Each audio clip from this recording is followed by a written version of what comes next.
ಎಲ್ಲ ಕನ್ನಡದ ಮನಸ್ಸುಗಳಿಗೆ ನಮಸ್ಕಾರ. ಮೈಸೂರು ಹಾಗೂ ರಾಜ್ಯದ ಜನತೆಗೆ ಅದರಲ್ಲೂ ಬಿಜೆಪಿ ಕಾರ್ಯಕರ್ತರಿಗೆ ಒಂದು ಆಶ್ಚರ್ಯದ ಸುದ್ದಿ ಬಂದಿದೆ. ಮೈಸೂರಿನ ರಾಮದಾಸ್ ಅವರು ಸಕ್ರಿಯ ರಾಜಕಾರಣದಿಂದ ಅಧಿಕೃತವಾಗಿ ನಿವೃತ್ತಿ ಘೋಷಣೆ ಮಾಡಿದ್ದಾರೆ. ಬಹುಶಃ ಇದನ್ನ ಯಾರೂ ನಿರೀಕ್ಷೆ ಮಾಡಿರಲಿಲ್ಲ. ರಾಮದಾಸ್ ಅವರ ಈ ದಿಢೀರ ನಿವೃತ್ತಿಗೆ ಕಾರಣ ಏನು? ಅವರ ಮುಂದಿನ ಗುರಿ ಏನು? ಈ ಕುರಿತಾದ ಒಂದು ಸ್ಪೆಷಲ್ ರಿಪೋರ್ಟ್ ಇಲ್ಲಿದೆ. ನೀವು ನೋಡ್ತಾ ಇದ್ರಿ ಬಿಬಿ ನ್ಯೂಸ್ ಕನ್ನಡ. ನಾನು ಅಕ್ಷತಾ ಕುಲಕರ್ಣಿ.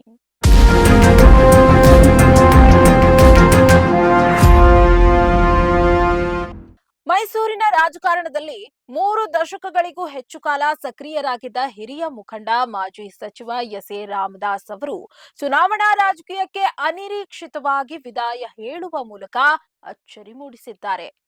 ನಗರದ ಪತ್ರಿಕಾ ವಿತರಕರ ಸಂಘದ ಕಾರ್ಯಕ್ರಮವೊಂದರಲ್ಲಿ ಮನಬಿಚ್ಚಿ ಮಾತನಾಡಿದ ಅವರು, 32 ವರ್ಷಗಳ ಸುದೀರ್ಘ ರಾಜಕೀಯ ಪಯಣದ ಬಳಿಕ ಈಗ ಚುನಾವಣಾ ಕಣದಿಂದ ಹಿಂದೆ ಸರಿಯುವ ನಿರ್ಧಾರ ಪ್ರಕಟಿಸಿದ್ದಾರೆ. ಆದ್ರೆ ರಾಜಕೀಯದಿಂದ ದೂರ ಸರಿದ್ರು ತಾನು ಕಟ್ಟಿದ ಬಿಜೆಪಿಯನ್ನ ಮಾತ್ರ ಯಾವುದೇ ಕಾರಣಕ್ಕೂ ಬಿಡುವುದಿಲ್ಲ ಅನ್ನೋದನ್ನ ಒತ್ತಿ ಹೇಳಿದ್ದಾರೆ. ರಾಮದಾಸ್ ಅವರ ಈ ನಿರ್ಧಾರದ ಹಿಂದೆ ಪರಿಸರ ಸಂರಕ್ಷಣೆಯ ದೊಡ್ಡ ಕನಸಿದೆ. ಕಾಯಿಲೆ ಬಂದ ಮೇಲೆ ಚಿಕಿತ್ಸೆ ಪಡೆಯುವುದಕ್ಕಿಂತ ರೋಗವೇ ಬರದಂತೆ ತಡೆಯುವ ಪರಿಸರವನ್ನ ನಿರ್ಮಿಸುವುದು ಇಂದಿನ ಅಗತ್ಯ ಎಂದು ರಾಮದಾಸ್ ತಮ್ಮ ಬದಲಾದ ಜವಾಬ್ದಾರಿಯ ಬಗ್ಗೆ ಮಾತನಾಡಿದ್ದಾರೆ. ಸುತ್ತೂರು ಶ್ರೀಗಳಂತಹ ಹಿರಿಯರ ಮಾರ್ಗದರ್ಶನದಂತೆ ಸಮಾಜ ಸೇವೆಯಲ್ಲಿ ಮುಂದುವರಿಯಲಿರುವ ಅವರು ಮುಂದಿನ ದಿನಗಳಲ್ಲಿ ಪರಿಸರ ಉಳಿಸುವ ನಿಟ್ಟಿನಲ್ಲಿ ಗಂಭೀರ ಅಧ್ಯಯನ ಮತ್ತು ಸಾಮಾಜಿಕ ಕಾರ್ಯಗಳಲ್ಲಿ ತಮ್ಮನ್ನ ತಾವು ತೊಡಗಿಸಿಕೊಳ್ಳಲಿದ್ದಾರೆ. ಆಡಂಬರದ ಬದುಕಿಗಿಂತ ತಮಗೆ ಬರುವ ನಿವೃತ್ತಿ ವೇತನವೇ ಜೀವನ ನಡೆಸಲು ಸಾಕು ಎಂಬ ಅವರ ಮಾತುಗಳು ಅವರ ಸರಳತೆಯನ್ನ ಎತ್ತಿ ತೋರಿಸಿವೆ. ತಮ್ಮ ನಿರ್ಧಾರವನ್ನ ಸಮರ್ಥಿಸಿಕೊಳ್ಳಲು ಅವರು ರಾಮಾಯಣದ ಪ್ರಸಂಗವನ್ನ ನೆನಪಿಸಿಕೊಂಡಿದ್ದು ವಿಶೇಷವಾಗಿತ್ತು. ಪಟ್ಟಾಭಿಷೇಕದ ಹಿಂದಿನ ರಾತ್ರಿ ಕಾಡಿಗೆ ತೆರಳಬೇಕಾದ ಆದೇಶ ಬಂದಾಗ ಶ್ರೀರಾಮಚಂದ್ರನು ಹೇಗೆ ಅಚಲವಾಗಿ ಹೊರಟ್ನೋ ಅದೇ ರೀತಿ ತಾನು ಕೂಡ ರಾಮದಾಸನಾಗಿ ಈ ಹಾದಿ ಆರಿಸಿಕೊಂಡಿರುವುದಾಗಿ ಮಾರ್ಮಿಕವಾಗಿ ನುಡಿದ್ರು. ನಾನು ತಾಯಿಗೆ ದ್ರೋಹ ಮಾಡುವುದಿಲ್ಲ, ಬಿಜೆಪಿ ನನ್ನ ತಾಯಿ ಸಮಾನ ಎಂದು ಹೇಳುವ ಮೂಲಕ ಪಕ್ಷಾಂತರದ ಎಲ್ಲಾ ವದಂತಿಗಳಿಗೆ ತೆರೆ ಎಳೆದಿದ್ದಾರೆ.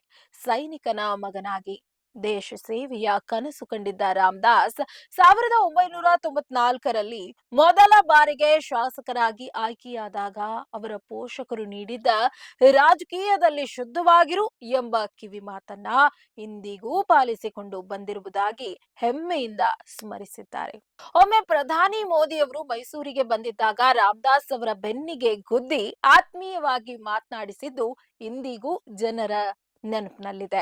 ಅಂತಹ ಪ್ರಭಾವಿ ನಾಯಕ ಈಗ ನೇರ ಚುನಾವಣಾ ರಾಜಕೀಯದಿಂದ ದೂರ ಉಳಿಯೋದು, ಪ್ರಕೃತಿಯ ಸೇವೆಯ ಮೂಲಕ ಹೊಸ ಇನ್ನಿಂಗ್ಸ್ ಆರಂಭಿಸಲು ಸಜ್ಜಾಗಿದ್ದಾರೆ. 2023ರ ವಿಧಾನಸಭಾ ಚುನಾವಣೆಯಲ್ಲಿ ಮೈಸೂರಿನ ಕೃಷ್ಣರಾಜ ಕ್ಷೇತ್ರದಿಂದ ಎಸ್.ಎ. ರಾಮದಾಸ್ ಅವರಿಗೆ ಬಿಜೆಪಿ ಟಿಕೆಟ್ ನೀಡದೆ ಕಡೆಗಣಿಸಿದ್ದು ರಾಮದಾಸ್ ಅವರಿಗೆ ಬೇಸರವಾಗಿತ್ತು. ಇದಕ್ಕೂ ಮುನ್ನ ಮಹಿಳೆಯೊಬ್ಬರ ಜೊತೆಗಿನ ವಿವಾದವು ರಾಮದಾಸ್ ಅವರ ಭವಿಷ್ಯವನ್ನ ಮಂಕಾಗಿಸಿತ್ತು. ಕಳೆದ ಚುನಾವಣೆಯಲ್ಲಿ ಟಿಕೆಟ್ ನೀಡದಿರಲು ಹಲವು ಪ್ರಮುಖ ಕಾರಣಗಳು ಚರ್ಚೆಯಲ್ಲಿದ್ದವು. ಆಗ ಬಿಜೆಪಿ ಪಕ್ಷ ಅನೇಕ ಕ್ಷೇತ್ರಗಳಲ್ಲಿ ಹಾಲಿ ಶಾಸಕರನ್ನ ಕೈಬಿಟ್ಟು ಹೊಸಬರಿಗೆ ಅವಕಾಶ ನೀಡುವ ತಂತ್ರ ಅನುಸರಿಸಿತ್ತು. ಅದರಂತೆ ಕೃಷ್ಣರಾಜ ಕ್ಷೇತ್ರದಲ್ಲೂ ಬದಲಾವಣೆ ತರಲು ವರಿಷ್ಠರು ನಿರ್ಧರಿಸಿದ್ರು. ಜೊತೆಗೆ ರಾಮದಾಸ್ ಅವರ ವಿರುದ್ಧ ಸ್ವಪಕ್ಷದ ಕೆಲವು ಮುಖಂಡರು ಮತ್ತು ಕಾರ್ಯಕರ್ತರು ಅಸಮಾಧಾನ ಹೊಂದಿದ್ರು. ಮುಖ್ಯವಾಗಿ ಬ್ರಾಹ್ಮಣ ಸಮುದಾಯದ ಕೆಲವು ಸಂಘಟನೆಗಳು ಈ ಬಾರಿ ಹೊಸ ಮುಖಕ್ಕೆ ಟಿಕೆಟ್ ನೀಡಬೇಕು ಎಂದು ಒತ್ತಾಯಿಸಿದ್ವು. ಬಿಜೆಪಿ ನಡೆಸಿದ ಆಂತರಿಕ ಸಮೀಕ್ಷೆಗಳಲ್ಲಿ ರಾಮದಾಸ್ ಅವರ ಬಗ್ಗೆ ಮಿಶ್ರ ಪ್ರತಿಕ್ರಿಯೆ ವ್ಯಕ್ತವಾಗಿತ್ತು ಎನ್ನಲಾಗಿದೆ. ಅಭ್ಯರ್ಥಿಯನ್ನ ಬದಲಾಯಿಸಿದ್ರೆ ಗೆಲುವಿನ ಸಾಧ್ಯತೆ ಹೆಚ್ಚು ಎಂಬ ವರದಿಗಳು ಪಕ್ಷದ ತೀರ್ಮಾನದ ಮೇಲೆ ಪ್ರಭಾವ ಬೀರಿದ್ದವು. ಹಾಗಾಗಿ ಮೈಸೂರು ನಗರ ಬಿಜೆಪಿ ಅಧ್ಯಕ್ಷರಾಗಿದ್ದ ಟಿ.ಎಸ್. ಶ್ರೀವತ್ಸ ಅವರಿಗೆ ಟಿಕೆಟ್ ನೀಡುವ ಮೂಲಕ ಪಕ್ಷವು ಸಂಘಟನೆಯಲ್ಲಿ ಸಕ್ರಿಯರಾಗಿ ಇದ್ದವರಿಗೆ ಆದ್ಯತೆ ನೀಡಿತು. ಆಗಲೂ ಟಿಕೆಟ್ ಕೈ ತಪ್ಪಿದಾಗ ರಾಮದಾಸ್ ಅವರು ಆರಂಭದಲ್ಲಿ ಅಸಮಾಧಾನಗೊಂಡಿದ್ರು. ನಂತರ ಪಕ್ಷದ ಶಿಸ್ತಿಗೆ ಬದ್ಧರಾಗಿ ಬಿಜೆಪಿ ನನ್ನ ತಾಯಿ, ನಾನು ಪಕ್ಷ ಬಿಡೋದಿಲ್ಲ ಎಂದು ಘೋಷಿಸಿ ಶ್ರೀವತ್ಸ ಅವರ ಪರವಾಗಿ ಕೆಲಸ ಮಾಡಿದ್ರು. ಇಷ್ಟಾದ್ರೂ ರಾಮದಾಸ್ ಅವರ ರಾಜಕೀಯ ಭವಿಷ್ಯ ಶೂನ್ಯವಾಗಿರ್ಲಿಲ್ಲ. ಇನ್ನೂ ಅವರಿಗೆ ಪಕ್ಷದಲ್ಲಿ ಅನೇಕ ಜವಾಬ್ದಾರಿಗಳು ಸಿಗುವ ಸಾಧ್ಯತೆ ಇತ್ತು. ಹೀಗಾಗಿ ರಾಮದಾಸ್ ಅವರ ನಿವೃತ್ತಿ ಘೋಷಣೆ ಪಕ್ಷಕ್ಕೂ ಆಶ್ಚರ್ಯ ತಂದಿದೆ ಅನ್ನೋದಂತೂ ಸತ್ಯ. ಇದಾಗಿತ್ತು ಈ ಕ್ಷಣದ ಸ್ಪೆಷಲ್ ರಿಪೋರ್ಟ್. ನೈಜ ಹಾಗೂ ತಾಜಾ ಸುದ್ದಿ, ಪ್ರಾಮಾಣಿಕ ವರದಿ, ನಿಷ್ಠುರ ವಿಶ್ಲೇಷಣೆಗಳಿಗಾಗಿ ಸದಾ ಗಮನಿಸಿ ಬಿಬಿ ನ್ಯೂಸ್ ಕನ್ನಡ. ಇದು ಕನ್ನಡಿಗರ ಪ್ರತಿಧ್ವನಿ.